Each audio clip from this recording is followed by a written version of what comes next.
Never had that kind of introduction before. True story.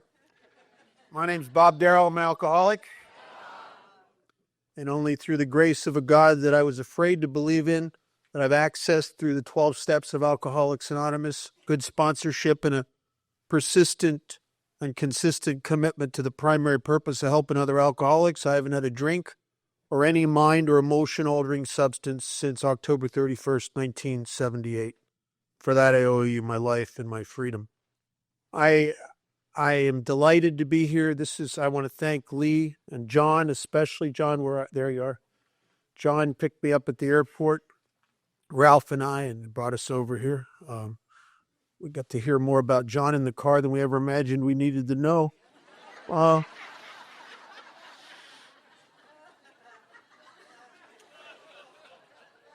And this has been a fantastic. I am here with all my heroes.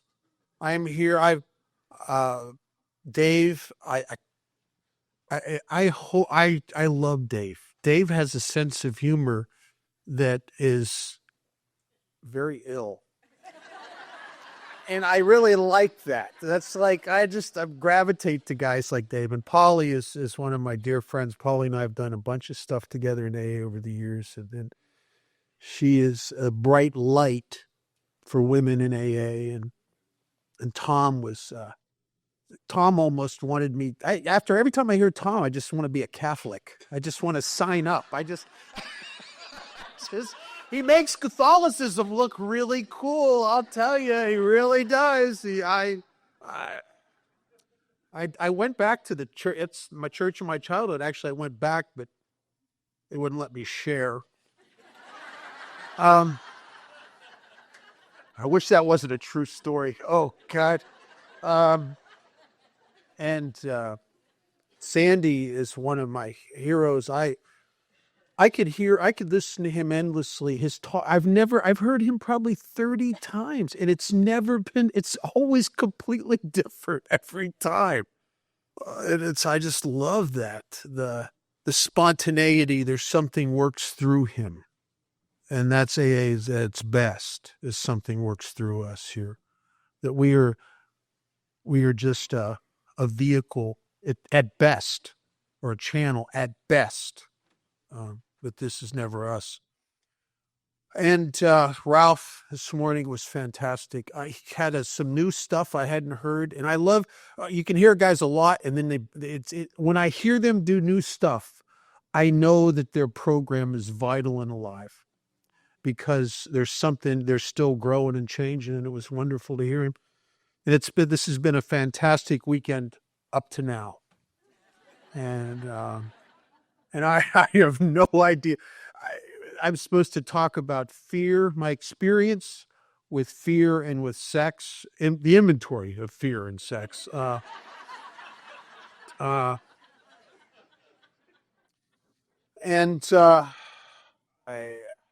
It has me anxious just thinking about that.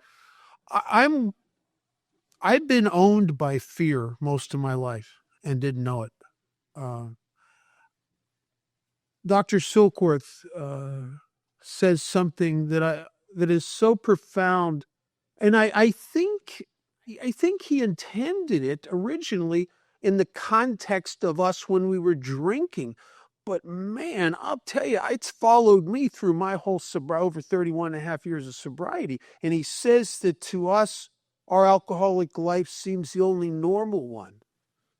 So whatever it is in this malady of alcoholism, whether it's resentments or fear or whatever, there's something in me that will just adjust to being that way, as if it's, and like try to dress it up as if it's normal. God,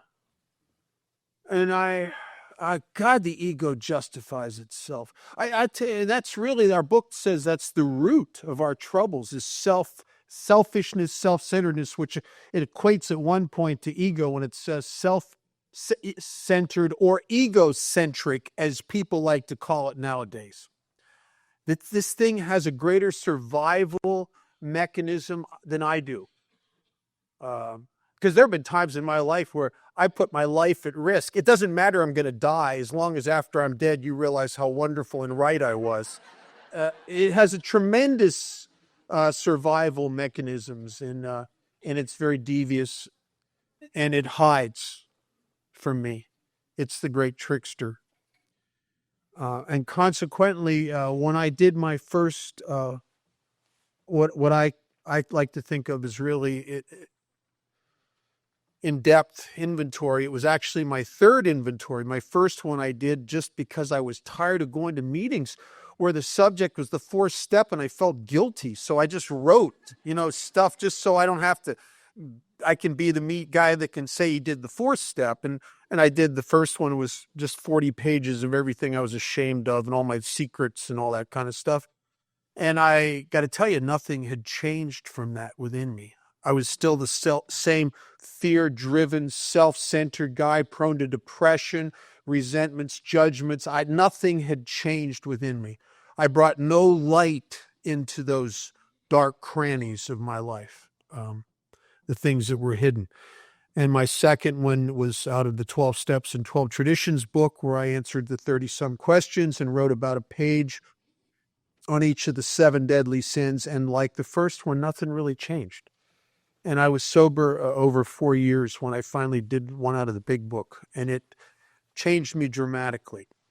And the part that changed me probably the most was the part that Ralph just covered.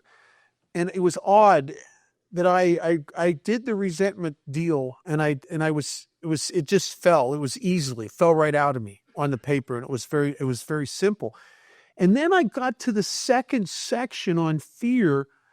And now, try to keep in mind, I'm a guy that's going to probably 2 meetings a day. I got a bunch of service commitments. I mean, I got a lot of them. I'm sponsoring a whole gaggle of guys, a whole bunch of guys. I pray every morning and every night. So I'm enthralled with my own AA biography, kind of, right? And so I start to do the fear inventory, and I'm sitting at the kitchen table with a tablet with fear written across the top of it, and I'm drawing a blank. Now I know that when I got sober, I was racked with fear of going to prison and all kinds of stuff. But all that stuff, the people in AA directed me to take actions that put most of that stuff to rest. And I'm praying every day. And I thought to myself, well, now that I'm sober this while and I pray every day and everything, I don't have any fears. I must not have any. I must be, me and God are good. I don't have any more fears. And I went to a meeting. Our inner group used to have a monthly speaker meeting where they'd bring in speakers from out of town. And I went to that meeting Sunday night after working on this inventory all weekend. And I end up going out to coffee with a bunch of guys after the meeting with the speaker and some of the other old timers. And I found myself telling this guy that I was working an inventory, that's great. And I just done the resentment section. I'm on the fear section, and I'm really amazed that I don't have any fears. And he looks at me, he says, really? I said, yeah, I don't have any fears. He said, could I ask you some questions? I said, yeah, sure. He said, are you afraid of large, angry, barking dogs? Well, yeah, but he says, we're not talking about everybody. We're talking about you. I said, well, yeah, of course. Okay. He says, you can put that down. Are you afraid of rattlesnakes? Wow, everybody, if we're not talking. Oh, yeah. Are you afraid of black widow spider? Yeah. Then he starts getting a little personal. He says, are you afraid of what people think about you? All the time. I work. That's a big piece of business in my mental life. What are you thinking about me? I will sit in meetings a certain way to affect how you think about me. I dress a certain way to affect how you think about me. I work at a certain place because I like the pizzazz of telling you I'm a wine consultant in sobriety. It's kind of all. Yeah, he says, are you afraid you'll? You'll grow old alone. Yeah. Are you afraid no one will ever love you? Yeah. Are you afraid of women? Yeah. Are you afraid of rejection? Yeah. Are you afraid God's not going to really do for you what they're telling you? Yeah. Are you afraid of homosexuality? I spent time in jail. Yeah. Uh, um, are you afraid of being broke? Yeah. Are you afraid of getting sick and not being able to take care of yourself? Yeah. You're afraid you'll never really make it right for all the stuff you did in your past. Yeah. And he goes on and on. And he finally says, so is there anything you're not afraid of? And how do you, listen, if you're new and you really don't want to change, stay away from old timers in AA. They got some kind of spiritual jujitsu. They always turn stuff around on you. I don't know how they do it. There's some kind of school somewhere. They won't tell me where it is, but there's some kind of school and they just do that stuff. And I started to realize that I'm exactly what the book talks about. It on the bottom of page 67, it's talking about fear, and it says it's an evil and corroding thread. The fabric of our existence was shot through with it. I am sitting at that kitchen table looking for fear, like you could be sitting in this room looking for air. I mean, it encompasses me. Earlier in the book, it says that I'm driven by it. By 100 forms of it. I don't even know that I knew that worry was a type of fear, or shame and guilt was a type of fear of consequences and retribution and karma. I didn't know that anxiety was a type of fear, or apprehension was a type of fear. And when it's crazy that I adjust to a high level of anxiety and anxiousness in my life as if I delude myself to think that neurosis is normal, right? And yet I wake up in the morning afraid most mornings, but I don't know. I adjust to it. I think that's just my job, is to worry about stuff. I'm continually solving problems that haven't occurred yet. I'm always trying to clear up the wreckage of my future. I'm just always doing that stuff because I'm obsessed with me. And I started to see how that this stuff owned me. As a matter of fact, I think it's the only thing that it is the instrument of the ego to maintain its control. See, if it can spook me, then I hold on tighter to my life. And it's very good at it. It's very good at it. It's very good to chatter at me about the things that it can imagine and seduce me into thinking could be problems that I need to grab on and control and be more proactive about. It's really very clever the way it works within me. All the troubles of my life, all my resentments, and I loved what the way Ralph touched on the fear aspect of. I had never had a resentment where something wasn't threatened. Something. And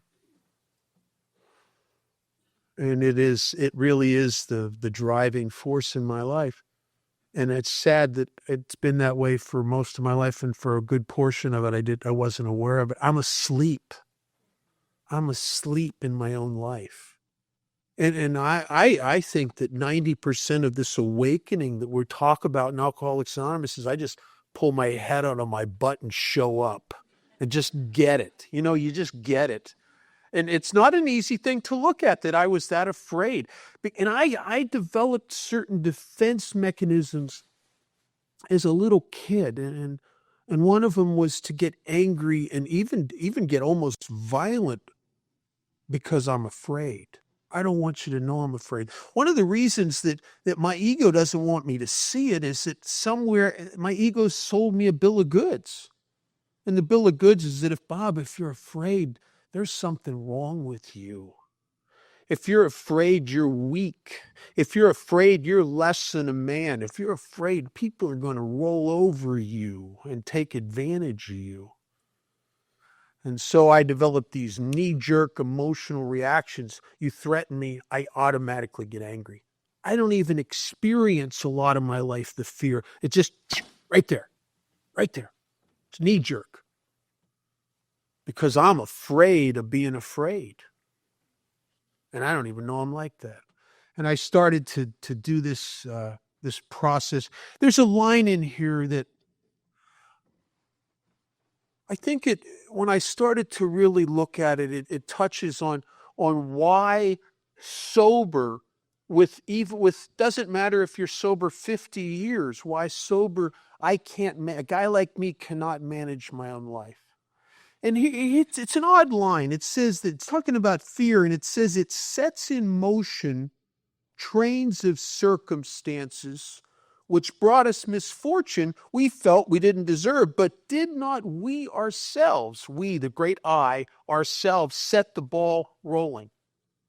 Well, what's that mean? That's a lot of words. Well, what it means is it's what psychologists refer to as self-fulfilling prophecies. My ego wants to be right. And it makes a judgment about something. And then subtly, without me being conscious of it, it starts maneuvering and incrementally shifting my actions and attitudes through my emotions until I eventually make the fear come true so I can be right. I'll give you a couple examples. My first relationship I ever got into in sobriety, I'm not conscious of it, but the truth is I was scared because I was very vulnerable here. And what am I afraid of? I'm afraid she's going to dump me. I'm afraid of being rejected. So what happens? Incrementally, the fear starts consuming me and working on me until eventually I become the guy that drives by her apartment in the middle of the night, make sure no guys' cars are there. It drives me to become the guy who's always watching her in meetings, and she hugs some guy. It's like, hey, I'm pulling guys aside after the meeting. I'm on the muscle with them. What are you hugging my girlfriend? People in AA are starting to look at me like I'm a little weird, right?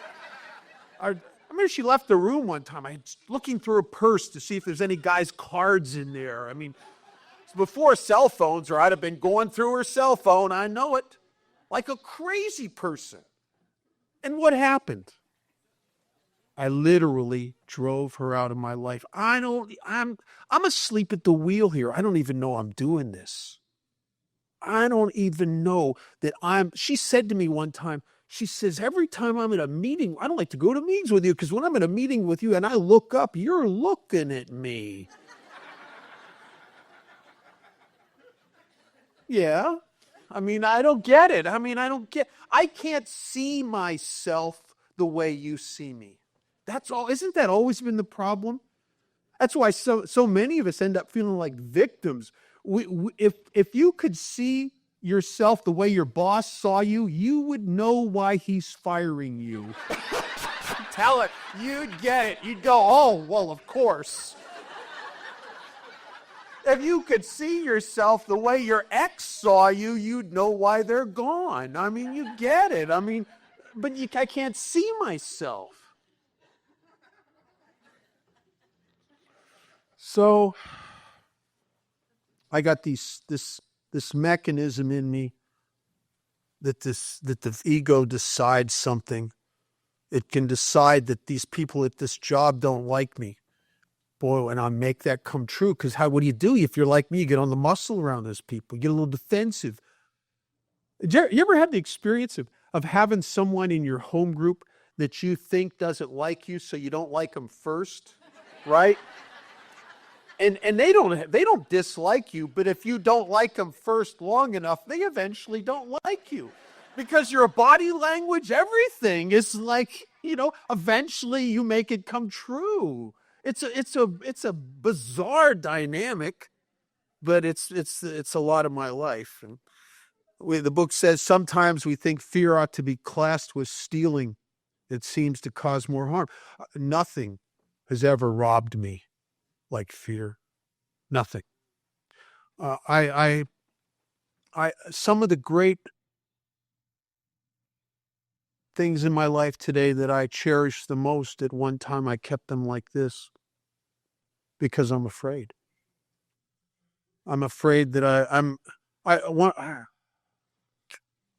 I'm a songwriter and I sing in a band, and I was so afraid to do that. That the fear for unfortunately a lot of years kept me from doing that. And I know ideally we learn to trust God here, but I'll tell you something. In some areas of my life, some guys like me, that takes a long time till I'm able to walk through some of this stuff. I got it. It's robbed me of so much. There's one of the key people in my life today who has helped me immensely for my first 12 years of sobriety. I kept them like this because I didn't think that if I let them in, I thought they were going to not like me or I wouldn't measure up. And I've always been that guy. If I think that you don't like me, I'm going to not like you first, because it's a defense mechanism. And yet, when I started to heal inside and my spirit started to get healthier, and I started to trust God more, than I'm able to start taking more risks because I know God's got my back. But that didn't happen to me quickly or easily. It's been a slow process. It's very easy for a guy like me to come to meetings and talk about trusting God, but to go out there in the world and act like it is a big deal for a guy like me. Father Martin one time said that when intellect and emotion are in conflict with each other, emotion always wins. And that's always been true because it's persistent and it wears on you. So what do? It says we reviewed our fears thoroughly. We put them on paper. There's 6 things I do in the fear inventory. And they all come right out of the book. And the first thing I do is I list them. I put them on paper, even though I had no resentment in connection with them. The second thing I do, it says we ask ourselves why we had them. I'll tell you, I think this is a very important question. And the reason I think that's an important question is a little bit later on in the book, when you get to step 8, it says something kind of odd. It says, we have a list of the amends, people we've harmed. We already made it, didn't we? When we took inventory. And this question in the fear section is usually what will uncover the unfinished business between me. Give you an example. The guy comes up to you or gal says, I don't like to go to that meeting. I get uptight in that meeting. What makes you uptight in that meeting? Well, so-and-so's there. I don't really like them. Well, what's got you anxious about being around so-and-so? Oh, I don't know. And then they start to tell you that, give pieces of that person's inventory. And you can say to them, well, could you be afraid of them because you've been talking crap about them behind their back now for some time, and you're afraid that someone might have told them? Oh. I'm afraid of doing my taxes. Why? Because you're cheating on your taxes? I'm afraid of that God won't really take care of me. Is there some of his kids you haven't made it right to yet? I'm afraid, and why? I had a guy come up to me, one of the halfway houses in Vegas. He was sober about 5 months, I guess. And he says, can I talk to you? I said, yeah. So we went out on the porch and we're sitting there, and he said, I'm writing a fear inventory and I'm stuck. I've tried to ask myself why I have certain fears and I don't have a clue. And I said, can you give me an example? And he says, well, let me think a second. He reaches in his pocket, he pulls out a cigarette, he lights it up, takes a hit and goes, I got this fear of cancer. Oh, wait, I see. I start chuckling, but then he goes to explain. He says, my parents didn't have cancer. I was never traumatized by cancer as a kid. I don't know why. He's looking for some kind of Freudian explanation. I said to him, could it be because you smoke? And he got this look like a deer in the headlights, like, we want to make complex stuff and some of this stuff is real simple. I'm anxious about so-and-so. Why? Because I owe him money. Talk crap about him. So why do we have these fears? The book says, is another question. Wasn't it because self-reliance failed us? There's been a theme through the whole weekend of that one. The first guy I ever heard it use it was my dear late friend Clint Hodges, who Clint was a very important part of my sobriety, and Clint used to say that all the time. How's that working for you? How's that working for you? Wasn't it because self-reliance failed me? If I could fix my own fears, if I had the power to keep them at bay or manage them away, I'm telling you, I'd have done that. I think we all would have done that because I don't know about you guys, but it's not like I haven't thought about some of this stuff. I mean, I don't know about you, but I think about me all the time. I wake up, I don't wake up worrying about you. I wake up worrying about me. If I'm worrying about you, it's because you have to do with me. But it's really all about me. And I don't know that anybody on the planet has ever put more energy, spent more money, given more time or obsessive focus on themselves and trying to make themselves okay as we have. And the end result is, will you sponsor me? I mean, we're here. And so did self-reliance failed you? How was that working? How's all that working for you? Wasn't it because self-reliance was good as far as it went, but it didn't go far enough. Oh, it sure didn't.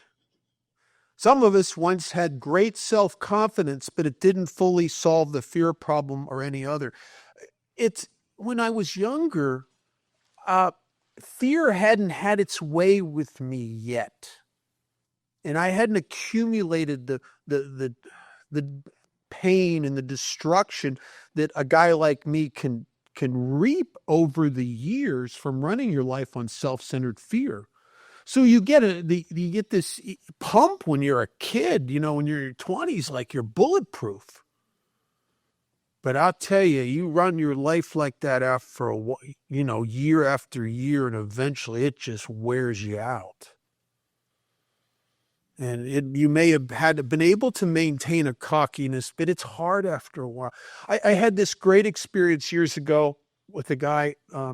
He was the head of he'd just gotten out of prison, and he was all tatted up with prison tattoos. He'd been the head of the Aryan Brotherhood in the state penitentiary, and I got him in the car, and we're going to a meeting, and he's telling me about all the people that he's killed and beaten senseless and all this stuff, and he's all pumped up and everything. And sometimes God works through us. And I had found these words coming out of my mouth, and if I had been in my right mind, I would never said this to a guy like this. But I said to him, you must have been horribly afraid to have been that way, to have been driven to be that way. And it took his breath away. And to this day, he's sober a lot of years. He'll tell you about that experience. He said, nobody had ever said that to me. He said nobody had ever seen through the gorilla outfit.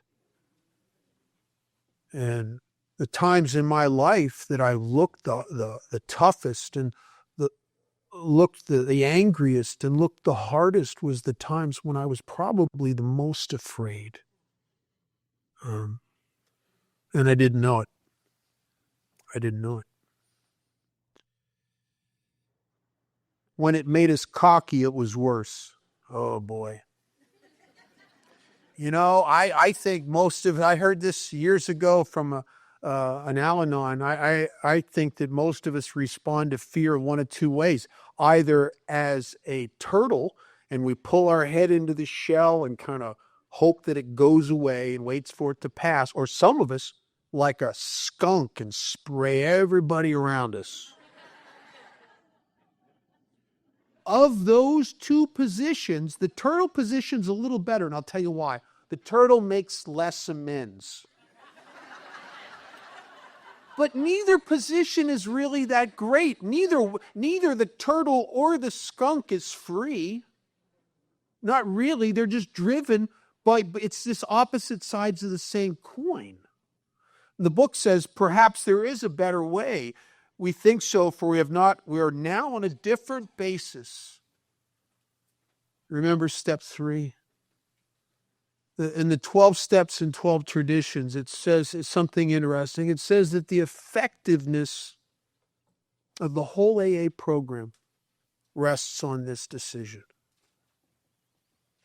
Step 3, and it goes on to say, when the different basis, the basis of trusting and relying upon God, we trust infinite God rather than our finite selves. I had an experience the last time my parents allowed me to be in their house prior to me getting sober.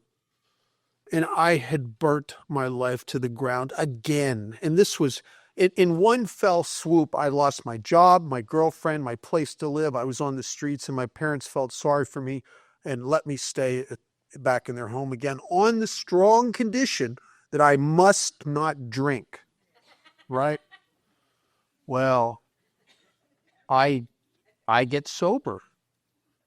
And I don't even understand what's wrong with me, but I get so overwhelmed with fear that I get up early in the morning and I go out into the back of the house. There's a little den, and I sit in front of the TV set, and I sit there until the Star Spangled Banner comes on at night and it goes off the air. And I can't go out in the world. And I can't tell you why I can't go out there, but I am locked up here. And my dad loved me, and it was hard for him to see his son sit in front of a television set for 15 hours a day. And he started pushing on me lovingly but firmly to go out there, to look up some of my friends that I went to school with, not the bums, but the other good guys. Maybe go golfing or bowling or something, or go get a job, go see so-and-so. You can go down here, they're hiring. And he starts like nudging me. And I feel like the pressure is building up. And eventually I have a nervous breakdown. And I got to tell you, which ended me up in a psychiatrist's office, and he gave me some medication. And there's a very thin line between nervous breakdown and surrender. And I got it preempted with medication, and it didn't really help. It gave me a little relief from the emotions. Eventually, I really needed a little more relief than the medication would give me. So I ended up in the bar eventually, and what was going on? We're trying to get our lives, turn them over to infinite God rather than our finite selves. If you're the center and you're responsible for your whole life, and everything is on your shoulders, I got to tell you something. It's too big. It's too big. This world there's a lot of stuff to worry about. It's full of people, and they're all thinking things, and you don't know what they're thinking, but you suspect it's about you. I mean, don't you? And so you have to kind of be on top of it all the time. It's overwhelming. No wonder we drink, for God's sakes. abstinence makes a guy like me go crazy after a while.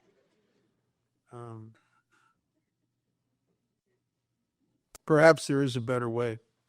Different basis, the basis of trusting and relying upon God. We trust infinite God rather than our finite selves. This is an interesting word, the word trust.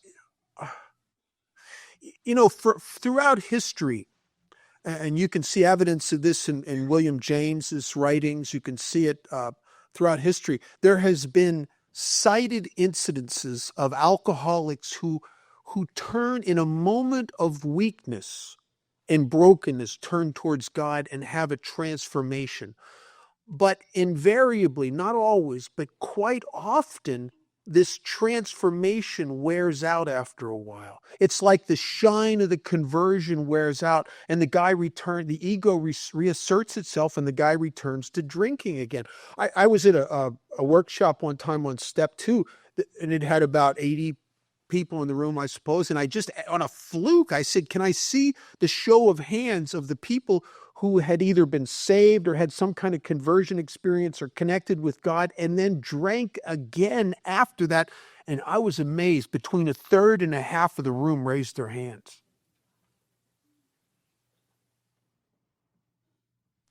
Because faith isn't enough for us.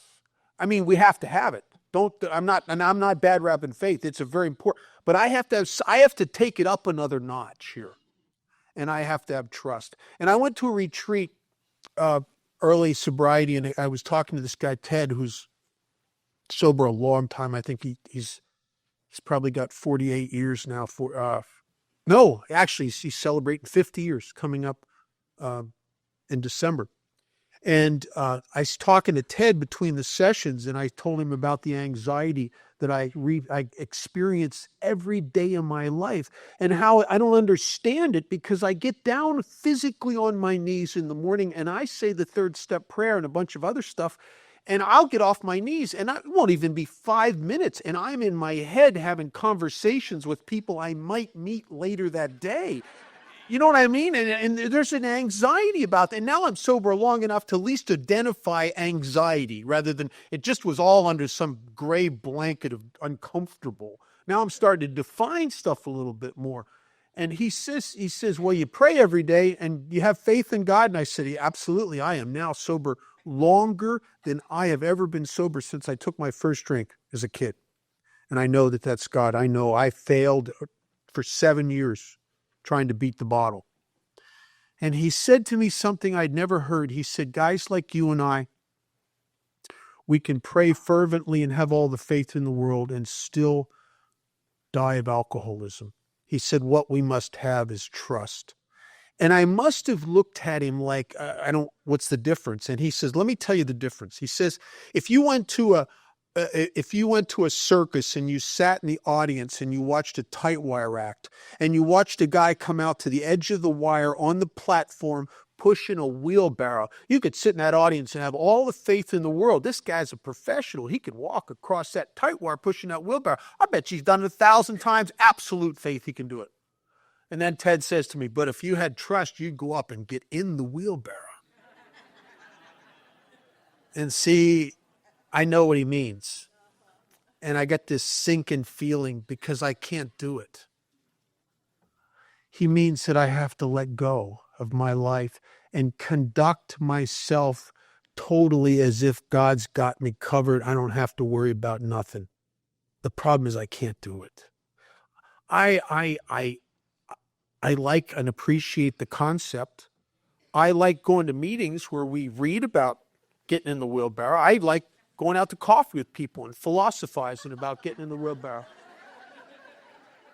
I like to go to discussion meetings where we discuss openly getting into the merits of getting in the wheelbarrow. But I ain't getting in the wheelbarrow. You know what I mean? Because I'm too afraid. I'm afraid if I really would get that vulnerable and surrender that totally to God and stop defending and protecting and concerning myself with myself and actually found myself in the wheelbarrow, I'd get halfway out that wire and hear a voice going, is that Bob? But I mean, Be right over the side. Because the truth is, intellectually, I'm willing to trust God, but emotionally, I can't. So what happens? What do you do if you get it? I mean, you get it. I have to get in that wheelbarrow. I'm ruining myself here sober, trying to protect myself. And yet I got such a death grip on my life. What do you do? Well, on page 53, it talks about something that I think is unavoidable. I love what Ralph said and a couple other people about God does not make hard terms with those who seek him. It is often the pain and discomfort and tragedy and consequences of my own self-will that in God's hands bring me closer to God. It's a funny dynamic.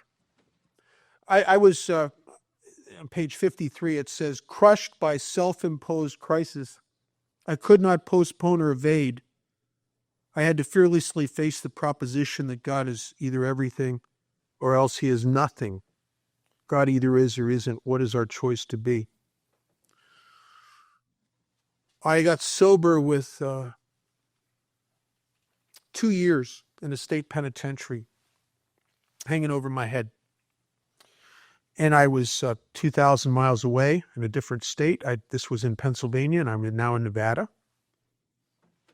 And I'm going to AA meetings, and I got a sponsor, and I'm praying for the first time on a regular basis in my life. I got service commitments. I'm doing very good, and there's a small little amount of hope that AA might work for me. But I'm started to get haunted by this stuff that's hanging over my head back in Pennsylvania, and I start to worry a lot about it, and it's eating me alive. And I grabbed this old timer one day, and I told him about it. And no, I didn't tell him about it because I wanted to take any action. I just wanted to, I've been in a lot of therapy, thinking that I'll feel better, ventilate. And people in AA aren't so much into ventilating as they are into action. It's a funny deal here. And I start telling about that, and he corners me. He says, you have to turn yourself in and offer to go back there to Pennsylvania to do the 2 years, and any tack on time they want to give you. And I'm going, what? No, I'm sober. I'm going to meetings. That's good.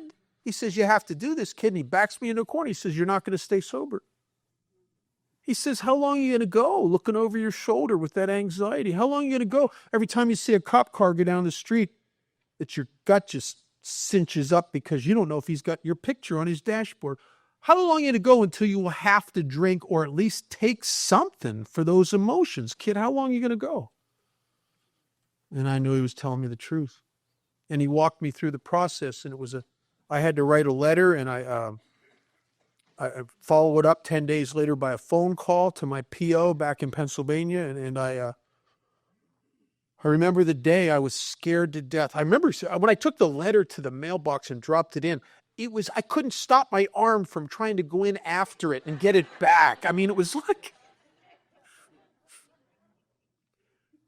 10 days I had to wait before I called my PO. Every day I wanted to leave town. Every day, because I gave him the address of the halfway house. It was a bad deal. I can't sleep. I'm having these nightmares about whether I can adjust to being married to Bubba. I mean, just crazy stuff. And the 10th day came, and I am shaken inside. I got such a high level of anxiety, and I get on that phone, and this woman answers, and she says, he's waiting for your call, because it was exactly the day and time I said I would call. She puts me through, and he gets on the phone, and he says, I've talked to my supervisor, we talked to the courts. You don't have to come back, but we're transferring your case to Nevada. And if you can he gave me a list of things to do. One of them was to send money. Another, I had to go to these classes. I had to give urinalysis on a regular basis and see this guy, do all this stuff.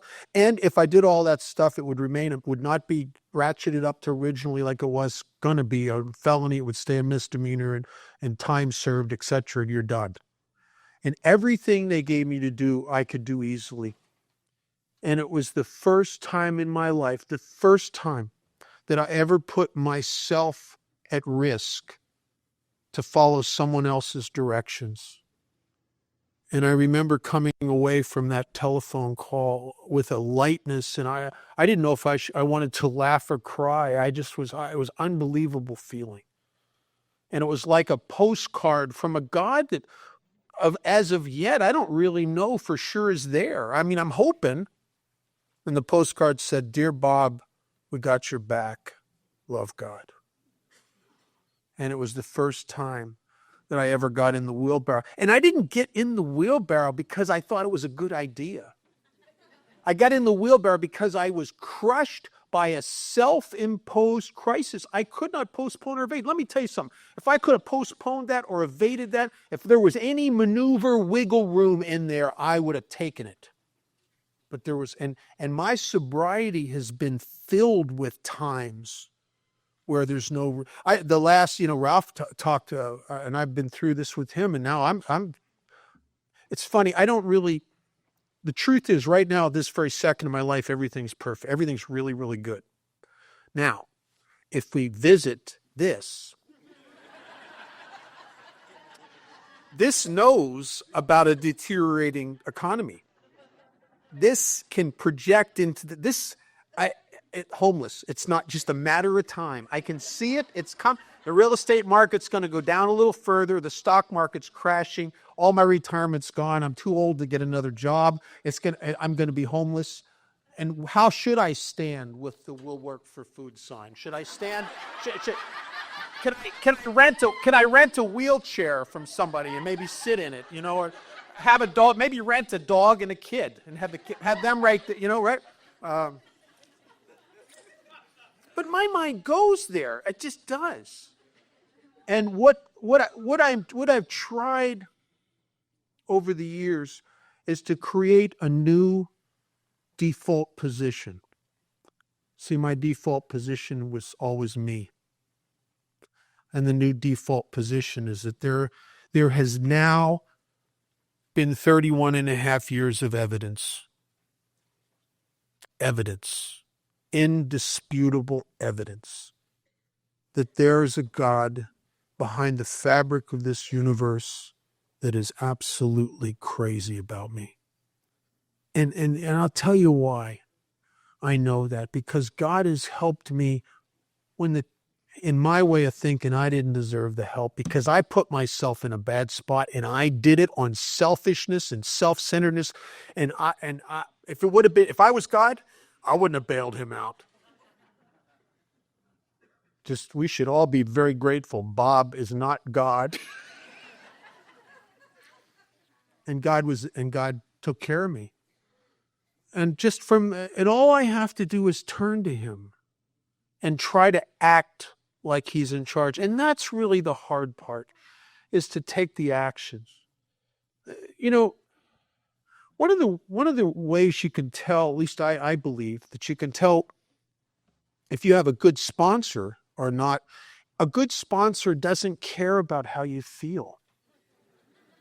A good sponsor cares about what you're doing, cares about the actions you take, because that's all that's real here. And what is it about self-obsessed, self-absorbed, self-focused, self-centered people like myself that have a tendency to judge how we're doing by how we feel? And that's a bad way to do it. Because the truth is, there have been times in my sobriety, I went through a period between about 11 and 15 where if you'd asked me, "How you doing, Bob?" I'd have said, "Oh, I'm doing great. I got three $80,000 cars and two motorcycles, and I'm dating a couple different girls, and I'm rocking and rolling and making money, and I'm doing great. I feel great." Well, the house of cards hadn't imploded yet that I'd built on self. The truth is, I was doing terrible. The center of my life was me. There were another time in my life where I was the last divorce I went through, There were times in that, if you asked me how I was doing, I would have probably told you terrible. I would have probably said, I'm just hanging in there. It's just a tough thing here. I don't really feel that great. If you'd asked my sponsor, he would have said, Bob's doing good. He's got 2 commitments a week at the detox and 1 at the county jail. He's sponsoring guys. He's returning phone calls. He's calling me a couple times a week. He's trying to stay current with Alcoholics Anonymous and with God. If you'd have watched my feet through that, you would have seen a guy at times that maybe didn't look that happy, joyous, and free, but if you'd have watched my feet, I would have looked like a guy that was in the wheelbarrow. And that's why a good sponsorship will always direct me not to tell me how I'm doing by what I'm doing, not by how I feel, because it's an illusion. It's smoke. It's smoke. So we trust and rely on him. We never apologize to anyone for depending upon our Creator. We can laugh at those who think spirituality is the way of weakness. Paradoxically, it is the way of strength. The verdict of the ages is that faith means courage. All men of faith have courage. They trust their God. They never apologize. Instead, we let him demonstrate through us what he can do. There's something that you see in AA sometimes when you're new that's easily misinterpreted. And I had a woman come up to me years ago, and I was in a meeting, and I was talking about, I don't know, something to do with trust in God, I think, or living this way, something, I don't know. But anyway, she comes up to me after the meeting, and she says, well, that's easy for you. You apparently have a lot of self-confidence, but some of us don't. I was speechless. I didn't know what to say to her. I went home. I'm driving home in my car, talking to myself in the car and talking to her in the car. And I'm thinking to myself, what? Self-confidence? Now, where would she get that from? Matter of fact, the longer I'm sober, the more I know I can't trust me. I mean, if anything, I'm awakening to is not that I'm a guy that I should be able to trust and I should let manage my own life. I'm awakening more as the years go by to my inability to manage my own life. I can't trust me. Why would she think I have self-confidence? Are you kidding me? Why would she think that? And then all of a sudden, I had one of those other-centered moments where I saw what she saw. And it appeared, I suppose, like Bob has self-confidence. Oh my God, it's not that at all. It looks like it, I think. The confidence is not in self. It's that I was sober now long enough and had had enough times where I was forced into the wheelbarrow that what she saw is a guy that was trusting God. She saw a guy that believed in you, a guy that trusted the process. And that's where the confidence really lies. Is that I know God's got my back. And why do I know that? Because he has every single time. And I know I can trust my sponsor. Is my sponsor infallible? No, absolutely not. Matter of fact, he does a terrible job with his own life at some times. But there is a covenant here. I don't trust the surgeon if I have to have surgery, but I'll trust the power behind the curtain. And the covenant is when 2 or more of us gather for the purpose of recovery, something will be in the midst. I trust that. I've heard God speak through my sponsor to tell me things that he's not that bright. I have been present when the same things happened to me, where I've been the chantel, where I've had some guy that I sponsor that's in a lot of distress and he needs an answer and I don't have one. And all of a sudden I'm hearing myself say something to him and I have no idea where it's coming from. I have no idea. That ain't me. I ain't that smart. So we start to trust God. And that's where the confidence comes from. It's God confidence. The last thing, it's the last suggestion. It says we ask him to remove our fear and direct our attention to what he would have us be. I think at one time I thought it said do, have us be. I over the last many years I've tried to encourage the guys I work with to try to get a vision of what's one of God's guys look like. What would you look like if you were living the decision in step 3, a decision of self-abandonment and service? What would you look like in your own life, in circumstances, if you had really abandoned yourself of self and you existed to help God's kids, period? What would you look like in this particular situation you're worried about? Because I get situations like that, they get situations, and I will guide them back to ask God to remove the fear and turn your attention to what he would have you be. And then that's the guy I got to be. And this is not easy for some of us, but it says that if just to the extent that I do this, I will commence to outgrow fear. And this thing about outgrowing fear it was confusing to me. I would go to discussion meetings and the subject would be fear or sometimes resentment, sometimes other things. And it would seem to me that there were people in AA that had asked God to remove something and he removed it, never came back, and they were good to go. I remember listening to someone talk in a meeting say that since they took the 3rd step, they were no longer self-centered. I remember I just wanted to sink down into my chair because I thought, oh, there's something wrong with me.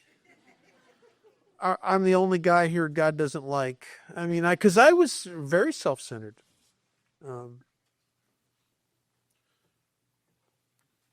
But what happens over the years is that God gives me the courage to walk through life.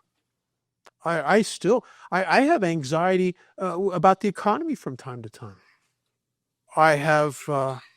But here's the difference, is that I keep my hands off my life enough that I'm not taking whatever money I got left at some kind of casino because my head's, are doing some kind of crazy thing and to make it worse.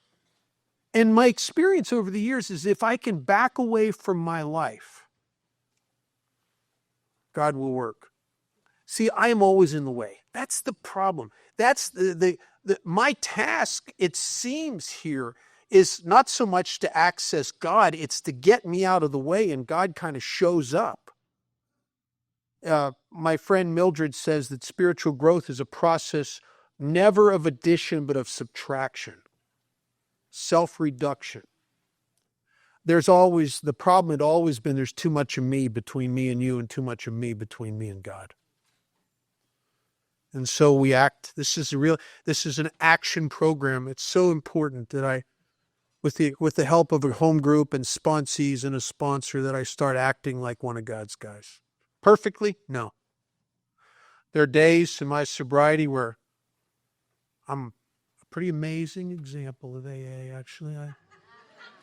You kind of feel the statue being built at GSO, And then there are some other days where I didn't drink. I just didn't drink. But no one among us has been able to maintain anything like perfect adherence. Now, the next thing I'm supposed to talk about for about 15, 20 minutes is now about sex.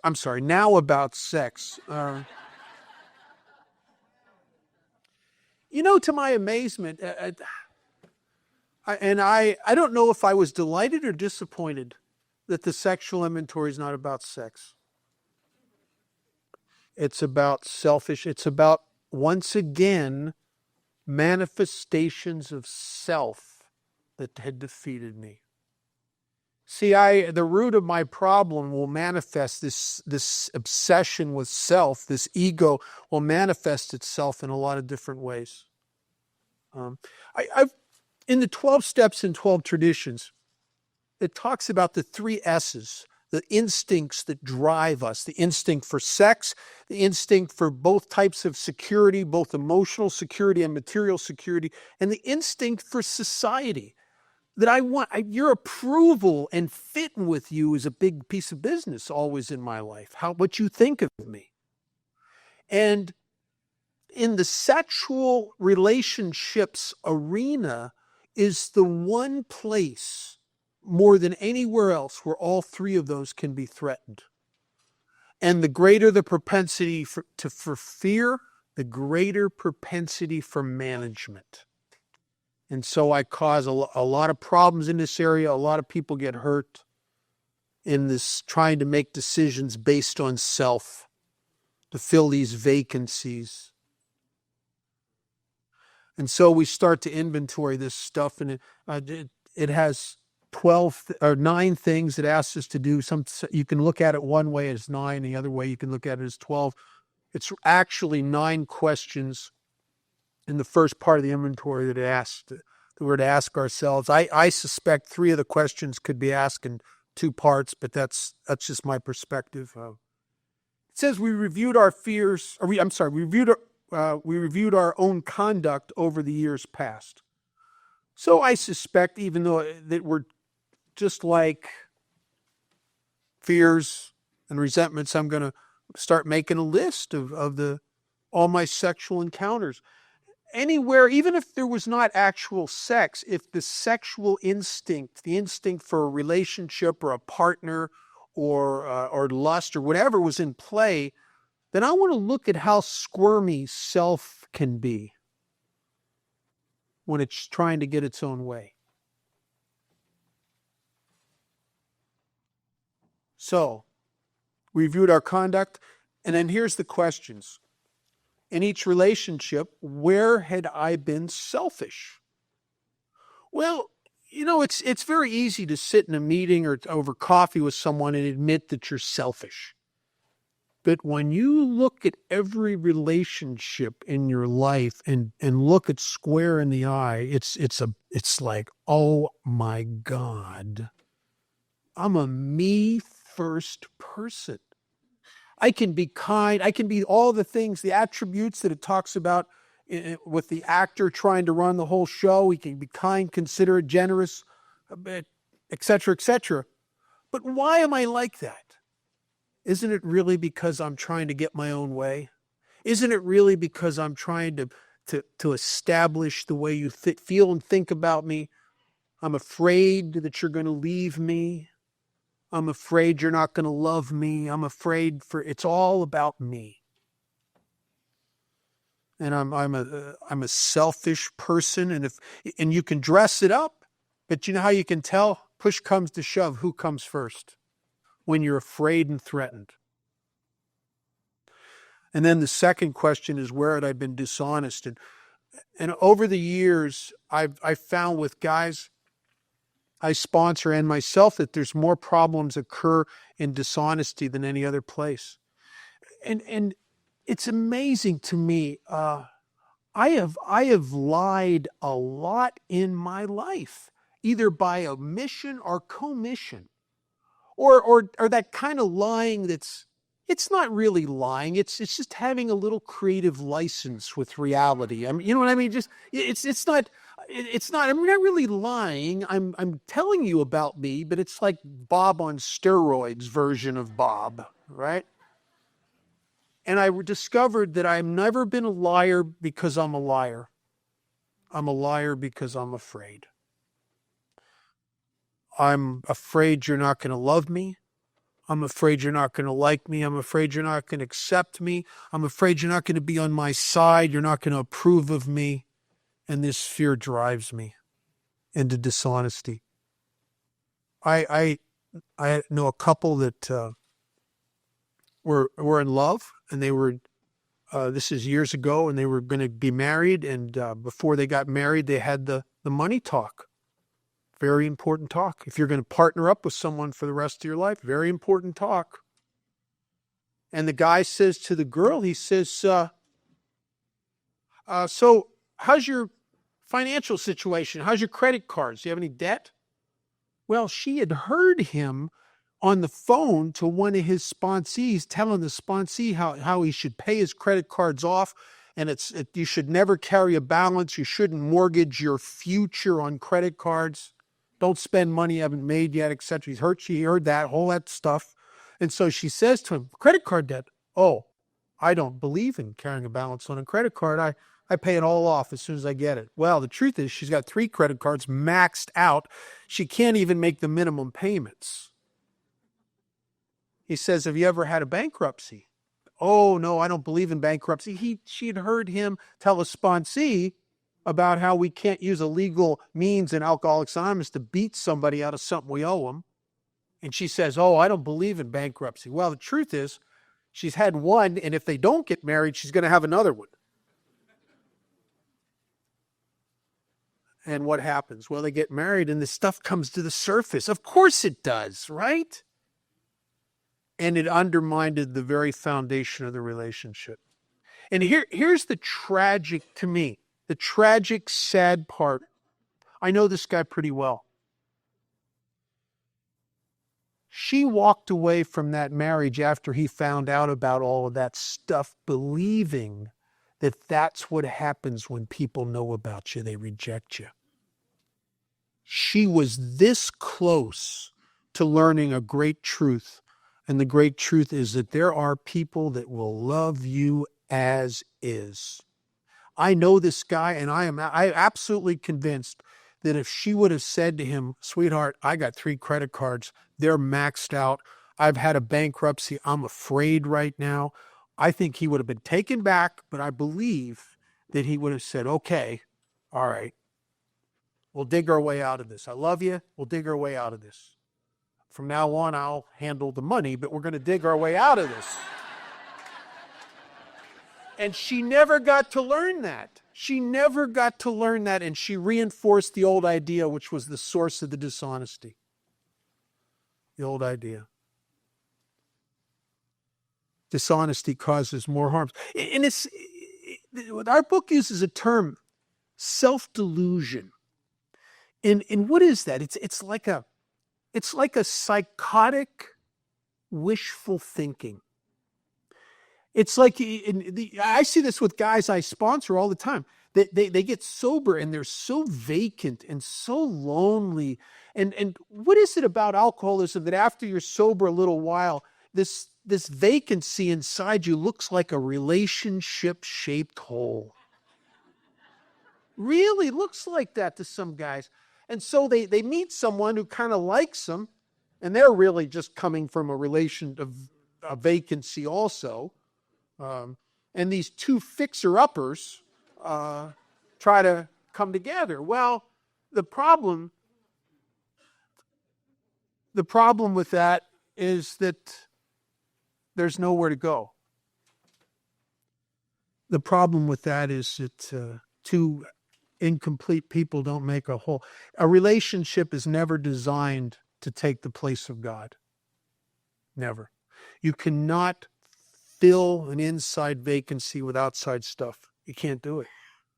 And my God, if anybody knew that, we should know that. We've spent a lifetime trying to do that. And it doesn't work. And so what happens is you meet someone, they're not really the person you want to be with, but you want to be with someone so desperately that you start imagining them to be the person that you need to be with, that you want to be with. Maybe the person you want to be with has 10 characteristics. They have one of those 10 characteristics, and it's usually the good sex part. And then you will imagine they have the other 9 and get pissed at them when they don't. Now, who's the crazy person in that equation? They're not doing anything except being who they are.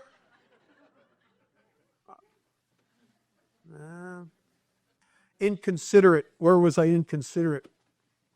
Well, self-centered people like me struggle with this. And here's the reason I struggle with it. It's unconscious inconsideration. I don't get it. I was at the Las Vegas Roundup one year with a girl that I was dating years ago, and Dick's sponsor, John and Miriam, and a bunch of people from Atlanta came in. It was a room about this size with 2 entrances, and I'm standing with my date, who's sober about 5 years and not as involved in AA as I am, and this is a big weekend for me. I'm a past chairman. I know a lot of people there, and I'm standing up there at the one door, and through the other door comes John and Miriam and some other people from Atlanta, and I was very, very excited to see them. John saved my life in my 11th year. I went down, stayed at his house in Lilburn, and I saved my life. And I ran down to give him a hug, and I was so jazzed to see him. Now that is my reality. My date's reality is she just got left standing by herself in this hospitality room while her date ran off to be with his friends. I didn't even know I did that.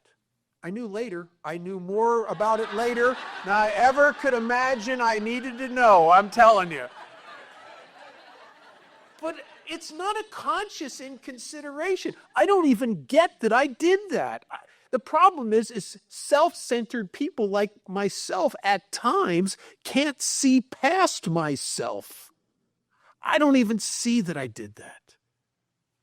But I am responsible. My first sponsor told me, he says, you're not guilty for anything you've ever done, drunk or sober, but you are responsible. And I'm the guy who did that. Did I mean to do it? It doesn't have any bearing whether I meant to do it or not. Was someone hurt? Yeah. And so it was my responsibility. Whom had I hurt? Did I unjustifiably arouse jealousy in myself or my partner, suspicion in myself or my partner, or bitterness in myself or my partner? Where was I at fault? And to me, this is the premier question. What should I have done instead? I think that's very important, because if I'm going to build a vision for my future sex life, and I'm going to do that because I'm going to ask God to do that, I need to learn on what not to be. And I'll tell you, in the realm of the Spirit, and our book talks about that, there is a tremendous amount of mercy and love. And we all get do-overs here. Your first couple relationships and marriages, you screwed it up. You're going to get a do-over. And when the do-over comes, you got to get a vision of what you don't want to do. Because why? If you don't, what's going to happen? It's like a wagon wheel falling back into the rut in the road every time. When the emotions are on you, you'll end up being the same guy you were before. You won't be able to help it. Unless I can bring vision and grace together on who I want to be. And the power of moving me away from that rut is always God. There is no other power here. But my part is to get the vision of what I should have done instead, because I'm going to get a do-over. So I watch some amazing do-overs here. People who have tremendous regret and pain and guilt over the kind of parents they were, and they get a do-over with their grandkids, and they're stellar grandparents. Stellar. Oh my God, God wants us to balance the books. He wants us to make it right. It's inherent in His grace. But it's my job to get the vision of how, at least the roads I don't want to go. Sometimes the realm of the Spirit is by elimination. God's will sometimes for me, I just know what isn't God's will and what's left. So we ask God to mold our ideals and help us to live up to them. Remember it always that our sex powers were God-given, therefore good, neither to be used lightly or selfishly, nor to be despised and loathed. Sex is not a means to get your own way. And it's not to be used lightly. There's a responsibility. Because there's usually one of God's kids involved. I know with some of you haven't got to that stage yet, but there's usually one of God's kids involved, and you can't do this stuff lightly or selfishly. And the last thing the book says, that if this turns to be troublesome, we throw ourselves the harder into helping others. It quiets the king urge, the imperious urge, when to yield would mean heartache. When in both of my divorces, when I was in a lot of pain and that was all on me and I couldn't get it off, what had saved me from myself was throwing myself in the harder into working with other alcoholics.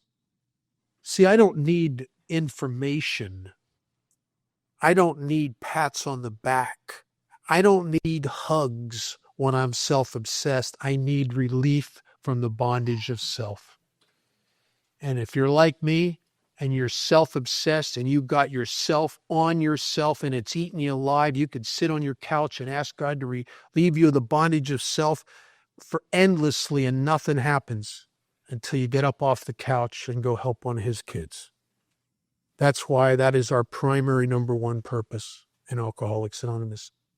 It is the only means a self-obsessed guy who got too much of himself between me and God can be relieved of the bondage of self. And that is through carrying out my primary number one purpose.